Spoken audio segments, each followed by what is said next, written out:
টাকাগুলো চুরি করে নিয়ে সব ভাগ করে নিয়েছি। যত বড় হচ্ছে ঈদ সালামি দিন দিন আরও কমছে, অনেক সময় সালামি পাচ্ছিও না। আমি প্লেয়ার ছিলাম। 14 ফেব্রুয়ারি ময়না সিনেমা রিলিজ হয়েছে এবং 3 সপ্তাহ ময়না সিনেমা হলে চলেছিল।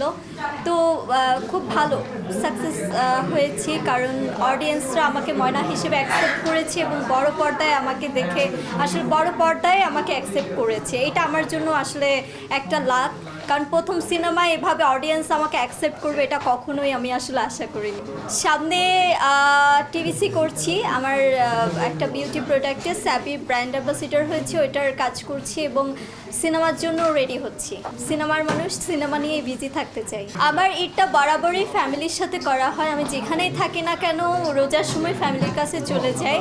তো 2-3 দিন পর আমি খুলনা মোংলাপুর চলে যাব, আমার ফ্যামিলির সাথে ঈদ করব। আমার তো মনে হচ্ছে যে যত বড় হচ্ছে ঈদ সালামি দিন দিন আরও কমছে, অনেক সময় সালামি পাচ্ছিও না। সবাই আমার উপর ডিপেন্ড করে যে আমি ছোট ভাই বোন এবং বাচ্চা পাড়া প্রতিবেশী যারাই আছে তাদেরকে সালামি দেবো, ওই আশায় সবাই বসে থাকে। এটা হচ্ছে আমরা 3 বোন 1 ভাই। তো বরাবরই আমার ছোট ভাইটা অনেক বেশি আসলে ঈদ সালামি বেশি পায় বা বেশি আব্বু ওকে বেশি দেয়। তো এটা নিয়ে একদিন আমরা আসলে ও যখন টাকা অনেক বেশি পায় ঈদ সালামি, আমরা বোনরা কী করেছি ওর টাকাগুলো চুরি করে নিয়ে সব ভাগ করে নিয়েছি। এটাই ছিল একটা মজার স্টোরি। আসলে আমি শোবিজ অঙ্গনে আসার আগে আমি প্লেয়ার ছিলাম, স্পোর্টে ছিলাম, ন্যাশনালে ব্যাডমিন্টন প্লেয়ার ছিলাম। তো আমার বাবার ইচ্ছা ছিল আমি যেন প্লেয়ার হই, আর আমার ইচ্ছা ছিল আমি ফ্যাশন ডিজাইনিং নিয়ে স্টাডি করব, ফ্যাশন ডিজাইনের উপর মানে স্টাডি করব, এটা ইচ্ছা ছিল। মানে একবার এক একটা আসলে মাথার উপর ভূত চাপতো, মানে এইটা করব এটা করব ওটা করব, কিন্তু ফাইনালি আসলে ছোটোবেলা থেকে আসলে নায়িকা হওয়ার ইচ্ছা, বড় পর্দায় নিজেকে দেখব, সেই ইচ্ছা থেকেই আসলে আমার এই শোবিজ অঙ্গনে চলে আসা। তবে ছোটোবেলার একটা মজার স্টোরি আমি শেয়ার করি।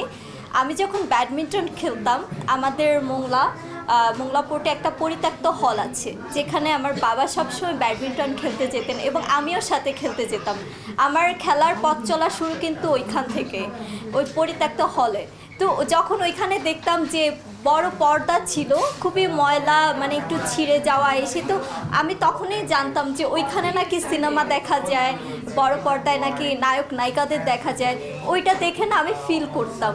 আর আজকে সেখানে আমি আসলে বড় হওয়ার পর আমি সেই হলের বড় পর্দায় আমি নিজেকে দেখছি। এটা আসলে আমার জন্য মনে করি যে আসলে মানুষ যখন স্বপ্ন দেখে পূরণ করার জন্য, সেই স্বপ্নটা অবভিয়াসলি যদি মন থেকে মানুষ চায়, আল্লাহ সেটা আসলে পূরণ করে দেয়।